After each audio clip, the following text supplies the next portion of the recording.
What's up, guys? Spin Firearms here, and when it comes to firearms, every single manufacturer, doesn't matter the price, it can be a Taurus, Sky, High Point, but it can also be a Dan Wesson, a Staccato, a Nighthawk, also in between, Glocks, FNs, Smiths. It doesn't matter what it is, every company has issues, and I feel like a lot of the times people over-exaggerate issues, right? Now, obviously, you don't want a firearm with an issue, but people act like it should never happen, and it's not part of the game. That happens with cars fresh off the lot. It happens with tools the first time you buy them. It's just part of the game.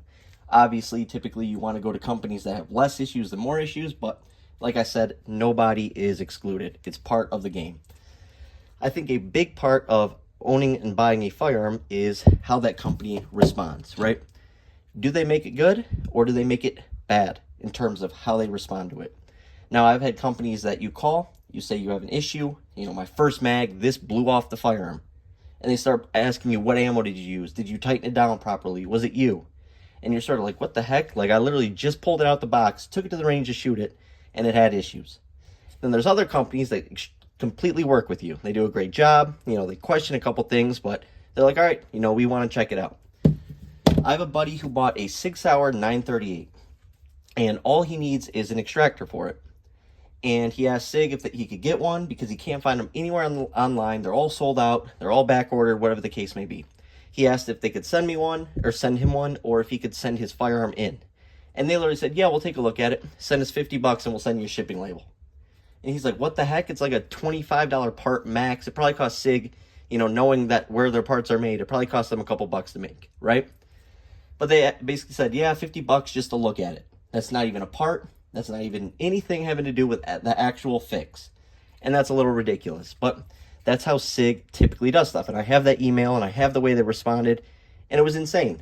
And I'm like, yep, that's exactly how it is.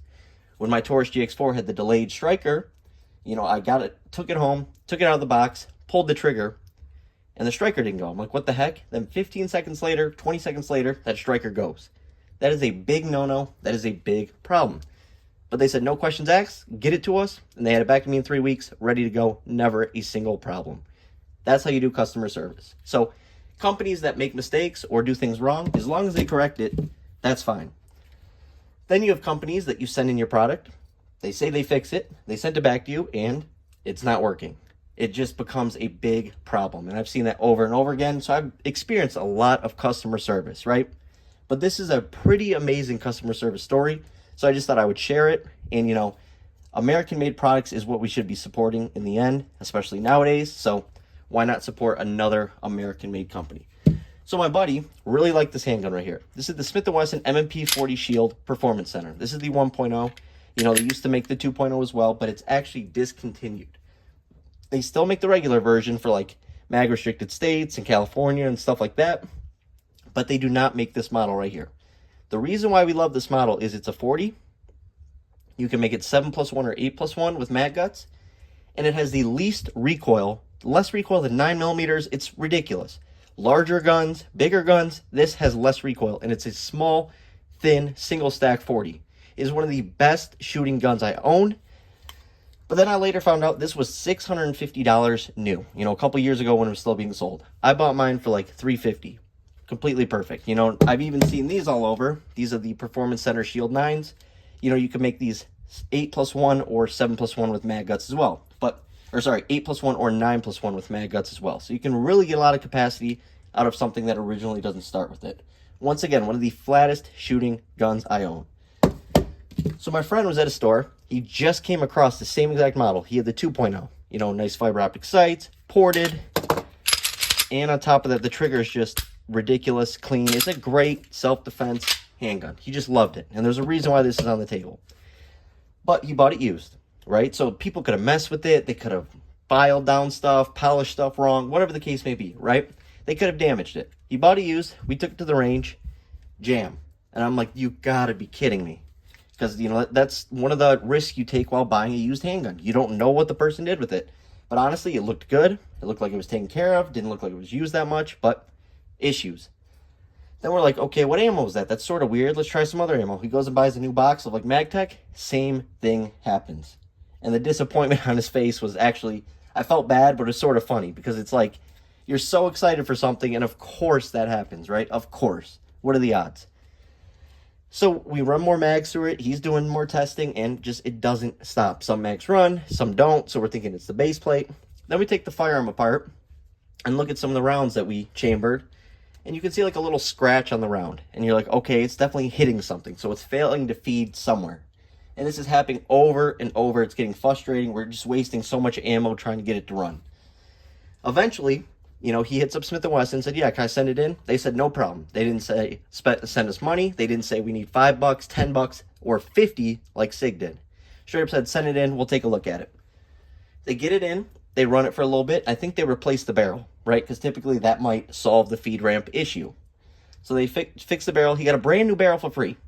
A ported barrel as well. So it's a little bit more expensive. For free, like it's nothing. They didn't ask for a single thing. You got to respect it, right? From there, we take it. It's running a little bit better, but it's still not the same. And it just keeps having issues. So he sends it in again. Once again, they're like, oh, no, we don't need money. Send it to us. We'll take another look at it. They run it again. I don't know if they changed out the barrel again or they polished it. Not sure, but they thought they had it running. We get it back in. We keep seeing marks on the round. So we're taking a look, and it looks like whoever had it before messed with some of the, the barrel and the slide stop. And looks like that little piece from the slide stop right there was hitting and scratching the round and hanging it up, not allowing enough force when the slide drops to get it on that feed ramp. So it always gets stuck, and boom, you have malfunction. And it's such a great gun. A lot of people love carrying this thing because it's so small, yet it has power, yet the trigger is so amazing on it. But we can't because obviously it's unreliable. So we keep doing it. It goes back a third time, I believe. So I think it went 3 total times. And they're checking it out, and they were always fast, always quick, never asked for a single dime. They probably put, in terms of labor hours, ammo, and parts to replace it, probably $300 to $400 at that point. Pretty amazing that Smith & Wesson will go out of their way to do that just to solve and fix a handgun that he bought used for like $350. You got to admit that's pretty amazing, right? So they're still working on it, and they finally hit him up, and they're like, you know what? We got to take this firearm, we're going to destroy it, and we're going to give you a credit. Like I said, that's where it comes back to the point. This Performance Center in 40 is discontinued, but its value is $650 or $615, something crazy. $590, I forgot what it was, but it was around $600. They're like, yeah, so is there anything you have in mind? He's looking through their website, and he goes, yeah, I want a subcompact. I wish you guys still made the 40, but, you have the 9mm. So he ordered this right here without the safety. This is the M&P 9 2.0 subcompact. Now, obviously, they use MSRP numbers, so this was sitting right around that $600 mark. He went from buying a $350 handgun, it may have even been less, it may have been $325, I don't really remember, but it was around $3 something. He went from buying this, used of course, so it had wear and stuff like that. Yes, they had to destroy it, and yes, he was really wanting this firearm altogether, but to getting a brand new Smith & Wesson M&P 9 Subcompact 2.0. Now, obviously, this one's mine. He has his with him. But he got this same handgun. And this is one of my favorite subcompacts that no one talks about. It's clean, smooth, really nice trigger on it, really flat shooting, tons of backstrap options, tons of grip sleeve options. It takes a lot of larger mags. Just an awesome, awesome platform from Smith & Wesson, which you got to respect because Smith & Wesson offers literally everything. Revolvers, pocket pistols, stack and a half pocket pistols, 30 super carry, 40 Smith & Wesson single stacks. I mean, everything. Metal framed, comp, ported, shield plus triggers. I mean, they have everything. So he got to choose this.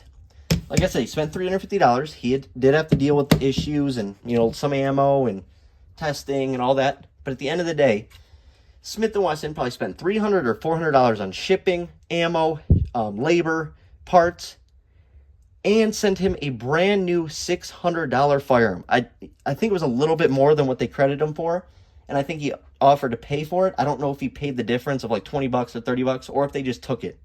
But that's pretty dang amazing. Just on that alone, he came up $250 in value. And that's just from having patience and just saying, I get it, you guys are working on it. You're trying to solve it. You're not charging me, so that's fine. Yes, it was frustrating dealing with it, but Smith & Wesson completely took care of their customer. That alone, even if you don't like Smith & Wesson, you have to respect it. There are very few companies that would send you a brand new, whole different firearm with a ridiculous value on it when you bought it used in the first place. even though it's not his fault that, there's stuff done to it. Obviously you can't tell unless you put it under a microscope. But the fact that they replaced it with a firearm almost double in value, brand new from the factory, is unbelievable.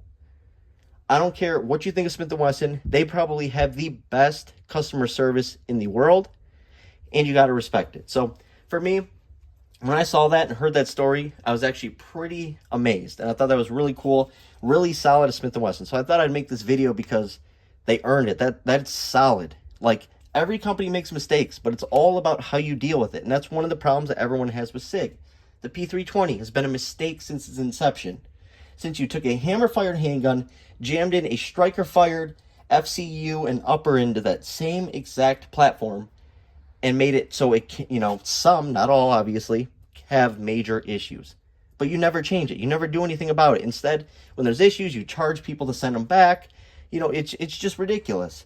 Smith & Wesson didn't take a single dime, and in return they sent him a $600+ brand new gun. That's amazing. That's customer service. Big ups to Smith & Wesson. Hope you guys enjoyed the video. Thanks for watching.